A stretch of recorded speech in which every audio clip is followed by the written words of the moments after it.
नमस्कार दोस्तों, स्वागत है आपका हमारे इस चैनल धूप धनुषी आरती में। दोस्तों, एक सवाल मुझे मिला। वो सवाल ये है कि जो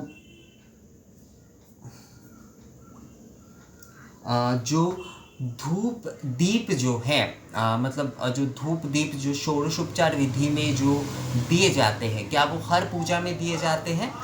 या फिर जो है कुछ पूजा में केवल धूप दिए जाते हैं या कुछ पूजा में केवल दीप दिए जाते हैं। और साथ में ये सवाल भी एक भाई ने पूछा है कि बेलूर मठ में जो दीप भगवान को दिखाए जाते हैं, यानी कि दीप जो निवेदन किए जाते हैं, वो दीप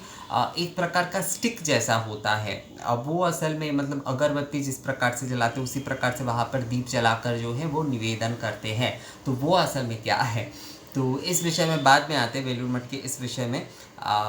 पहले आप लोगों को बता दें कि धूप दीप जो है वो हर पूजा में होता है, हर पूजा में धूप दीप दोनों ही निवेदन होता है। आप देखेंगे कि पूजा पद्धति के ज़्यादातर जो भी सारे पुस्तकें हो, जो भी सारे विधि हो, जहाँ जहाँ पर भी जो है वर्णन है पूजा पद्धतियों के, वहाँ पर धूप और दीप दोनों ही जो है वो षोडशोपचार हो, दशोपचार हो, यहाँ तक कि पंचोपचार हो, सबसे शॉर्ट में जो उपचार है वहाँ पर भी धूप दीप कम से कम निवेदन करने के बारे में अवश्य कहा गया है। षोडशोपचार और दशोपचार या फिर जो 32 उपचार होते हैं, अष्टादश उपचार होते हैं, इन सारे में तो किए ही गए हैं धूप दीप जो है वो निवेदन के करने के विषय में। पर जो शॉर्ट में होता है, यानी कि जो पंच या सप्त उपचार होते हैं, उसमें भी धूप दीप निवेदन करने के विषय में कहा ही गया है दोस्तों। तो इसलिए जो है हर पूजा में ही धूप दीप निवेदन करना एक प्रकार से आवश्यक हो जाता है। अब जो है आप में से कई लोगों का जो सवाल एक्चुअली मुझे जो समझ में आ रहा है कि कई जगह पर आपने देखा होगा कि धुनुची धूप जो है वो निवेदन करने के बाद अलग से दीपक निवेदन नहीं किए जाते हैं, यानी कि षोडशोपचार विधि में धुनुची धूप से जो है वो निवेदन किए गए, धूप निवेदन किए गए, उसके बाद अलग से दीप जो है वो निवेदन नहीं किए जाते। इसके पीछे का वजह ये है दोस्तों, मैंने ये वैसे कुछ वीडियो में आप लोगों को बताया भी था शॉर्ट में, बस समझाने के लिए। तो यहाँ पर आज थोड़ा विस्तृत रूप से अगर बोलने का मौका मिला ही है तो आप लोगों को थोड़ा बता देते हैं कि धुनुची धूप जो है वो धूपाग्नि से जलाया जाता है। तो धूपाग्नि से जब हम जला रहे हैं, उसमें हम बाती देकर जला रहे हैं, तो घी के बाती देकर जब हम धुनुची धूप जला रहे हैं, तो उस धूपाग्नि से जो है हम भगवान को निवेदन कर रहे हैं। तो उसमें अग्नि और जो सुगंधित जो धुएं है, यानी कि धूप दीप, इन दोनों का ही एक प्रकार से एक मिलित रूप जो है वो धुनुची धूप के माध्यम से, धूपाग्नि के माध्यम से जो है हम भगवान को निवेदन कर रहे हैं। तो कई जगह पर इसलिए जो है उस धूप को निवेदन करने के बाद अलग से दीपक निवेदन नहीं किए जाते। कई आपने कुछ पुराने पुस्तक में भी जो है विष्णु पूजन में, खासकर ये विष्णु पूजन में मुझे दिखाई दिया, जो लक्ष्मी नारायण पूजा विधि है उसमें भी कई जगह पर इसका वर्णन है कि जो विष्णु पूजन है और कुछ अन्य देवताओं की भी पूजन है, पर जहाँ तक मेरे नज़र में ये विषय आए हैं वो ज़्यादातर विष्णु पूजन में मुझे आए हैं। तो उसमें जो है केवल धूप निवेदन जो है वो किए जाते हैं, और धूप निवेदन करने के बाद षोडशोपचार विधि में धूप निवेदन किए जा रहे हैं, वहाँ पर जो है अलग से दीप निवेदन नहीं किए जा रहे। और धूप निवेदन करने के साथ साथ धूप निवेदन के तुरंत बाद जो है गायत्री मंत्र पढ़ के, यानी कि जिस देवता की पूजन हो रही है उस देवता के जो है गायत्री मंत्र, देवता हो या फिर देवी हो, गायत्री मंत्र पढ़ के भी उस धूप को कम से कम 7 बार जो है वो दिखाया जाता है। तो वहाँ पर धूप और दीप को जो है मिलित रूप में धुनुची धूप के माध्यम से जो है वो भगवान को निवेदन किया जाता है। आपने अगर बेलूर मठ में दुर्गा पूजा को बहुत ध्यान से देखा है, जहाँ पर षोडशोपचार विधि के साथ जो है माँ को वो जब सारी चीज़ें निवेदन करने के बाद धूप निवेदन किए जाते हैं, तो वहाँ पर जब धुनुची दिखाए जा रहे हैं ना, वनस्पति रसो दिव्य ये कह के तो माँ को धूप दिखाए जा रहे हैं, उसके बाद जो है जब धुनुची से धूप किए जा रहे हैं तो वहाँ पर दुर्गा गायत्री का पाठ किया जाता है। हाँ दोस्तों, माँ की जो गायत्री है, मतलब जो दुर्गा गायत्री है, उसका पाठ करते हुए भी जो है धूप माँ के सामने घुमाए जाते हैं, यानी कि आरती किए जाते हैं एक प्रकार से। तो ये विषय यहाँ पर हो जाए। वैसे बेलूर मठ में जो है धूप के बाद दीप निवेदन भी करते हैं, मतलब अगर आप धुनुची धूप के बाद जो है दीप निवेदन भी करते हैं तो भी कोई समस्या इसमें नहीं है। जैसे कि मैंने आपको कहा कि धूप निवेदन और दीप निवेदन हर पूजा का अंश होता है, आवश्यक अंश होता है। पर क्योंकि जो है धुनुची धूप जो है वो धूप दीप की मिलित रूप, जैसे कि मैंने आपको बताया कि धूपाग्नि के माध्यम से जो है भगवान को वो धूप दिए जा रहे हैं, तो वहाँ पर कई समय जो है अलग से दीप निवेदन नहीं होता है। और धूप के साथ साथ जो है गायत्री मंत्र पढ़ के भी जो है वो धुनुची धूप जो है वो निवेदन किया जाता है। ये नियम केवल मात्र जो लागू होगा वो धुनुची धूप के पूजन में ही होगा। मतलब जब धुनुची धूप के साथ जो है राल गुग्गुल के साथ घी के साथ जो है धुनुची धूप जलाकर धूपाग्नि से जो है जलाकर जो है, या कपूर से भी जलाए जा सकते हैं, मतलब उसमें धूपाग्नि की उस भावना, जिस प्रकार से यज्ञाग्नि जलाई जाती है, यज्ञ में जो है बाती या फिर कपूर डालकर जो है अग्नि आनयन कहते हैं इसे। तो अग्नि आनयन माध्यम से जो है जिस प्रकार से ये धूपाग्नि जो है यज्ञाग्नि की तरह जलाकर जो है भगवान को निवेदन किया जा रहा है,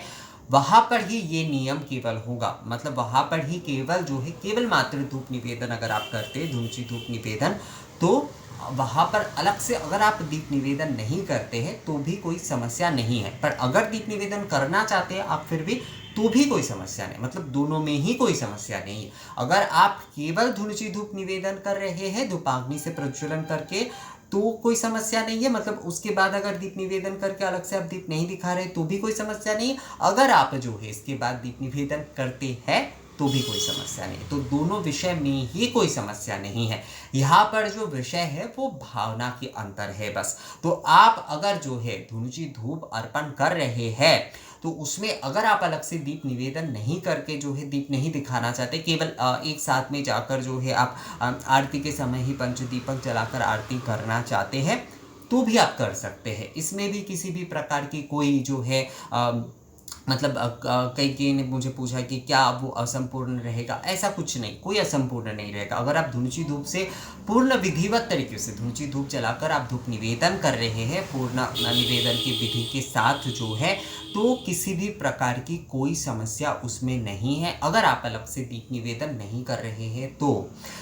पर ध्यान रखिएगा ये नियम केवल मात्र जो है जब आप धुनुची धूप निवेदन कर रहे हैं उसमें ही लागू होता है। पर आपका मन करता है कि आप जो है दीप निवेदन की इसके बाद करेंगे तो भी आप कर सकते, उसमें किसी भी मतलब हम लोग ना बहुत ये सोच लेते कि हम जो है मतलब कई लोगों ने जैसे उन लोगों के मैंने मेल चेक किया तो मुझे ऐसा लगा कि वो लोग केवल धुनुची धूप निवेदन कर रहे हैं पर अलग से दीप निवेदन नहीं कर रहे, एक बार में जो है वो आरती के समय दीपक जलाकर आरती करते। कई लोग ऐसा करते, मैंने जो लोग अगरबत्ती से करते या धूप बत्ती से करते, मैंने ऐसे लोगों को भी जो है मैं दिल्ली में रहते समय उन्हें जो है इस प्रकार से करते हुए देखा था कि वो थाली में जो है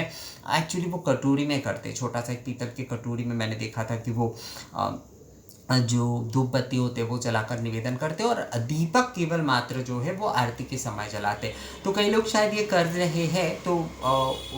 या फिर उन्होंने कैसे सुन लिया कि धूप दीप दोनों आवश्यक होता है तो उसे लेकर थोड़ा कन्फ्यूजन शायद हो जाता है। तो यहाँ पर मैं आप लोगों को क्लियर ये बताना चाहता हूँ कि जब आप पूर्ण विधिवत तरीके से धूपाग्नि प्रज्वलन करके जो है निवेदन करते हैं धुनुची धूप के माध्यम से, तो अगर आप एक दीपक नहीं जलाते तो समस्या नहीं है। पर अगर आप देना चाहते हैं धुनुची धूप के बाद भी जो है एक दीपक, धूप में ना हमेशा धुनुची धूप ही निवेदन करिए, चाहे आप उसके साथ दीप निवेदन करें या ना करें। आप जो है पूर्ण विधिवत तरीके से धुनुची धूप जो कि हमारे सनातन धूप है उस धूपाग्नि के माध्यम से ही जो है भगवान को धूप निवेदन करने की तथा आरती करने की कोशिश हमेशा करिए दोस्तों। ये बहुत ही अच्छा होता है, बहुत ही ऊर्जा देता है आपके जो भी पूजा है, आपकी पूजा को बहुत अच्छे तरीके से एक्चुअली परिपूर्ण करता है, ये संपूर्ण करता है। अब आ जाते हैं कि बेलूर मठ में जो दीपक जलाए जाते हैं वो स्टिक की तरह, उसे क्या कहा जाता है, उसे दीप काठी कहा जाता है। एक्चुअली जो पाट के जो लकड़ी होते हैं, वैसे तो बांस के जो लकड़ी होते हैं उसे इस्तेमाल नहीं किया जाता है, पर पाट के जो लकड़ी होते हैं हमारे यहाँ पर काठी कहा जाता है स्टिक्स को। तो उसमें जो है घी वाले जो वो बाती होते हैं, मतलब जो दीपक के बाती होते हैं, उसे बहुत ही अच्छे तरीके से उसे बनाया जाता है। अगर मुझे कभी मौका मिला ना तो मैं आप लोगों को बनवा कर दिखाऊंगा। वो एक्चुअली किया जा सकता है। आप लोग अगर दीप उस तरीके से भी निवेदन करना चाहते हैं भगवान को तो आप कर सकते हैं। मतलब अलग से केवल दीपक ना बनाकर केवल मात्र जो है आप उस प्रकार से भी दीप बाती, उसे दीप बाती कहा जाता है, दीप बाती जलाकर जो है आप भगवान को जो निवेदन के जो दीपक है केवल वो आप निवेदन कर सकते हैं। उसे दीप काठी कहा जाता है। जिन्होंने पूछा था उसका सही और सरल जवाब है कि उसे दीप काठी कहा जाता है, और वो पाट की लकड़ी से यानी जो जुट स्टिक होता है, पाट के जो स्टिक्स होते हैं उसमें घी के बाती से बनाए जाते हैं।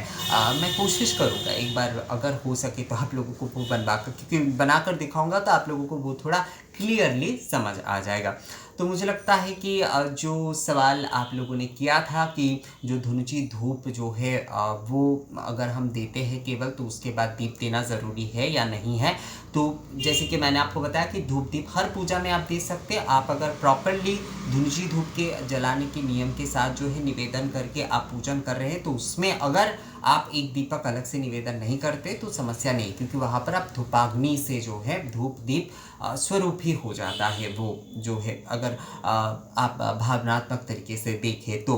पर अगर आप जो है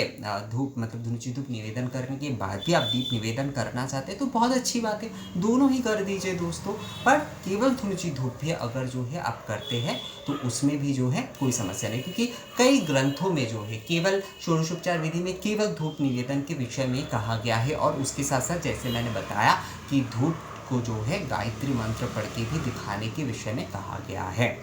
तो यही था इस वीडियो में। ये वीडियो आप लोगों को कैसा लगा मुझे कमेंट्स करके ज़रूर बताइएगा। अगर ये वीडियो अच्छा लगा है तो इसे लाइक और शेयर भी ज़रूर कर दीजिएगा। मिलेंगे आपसे अगले वीडियो में नए जानकारी के साथ, तब तक के लिए नमस्कार।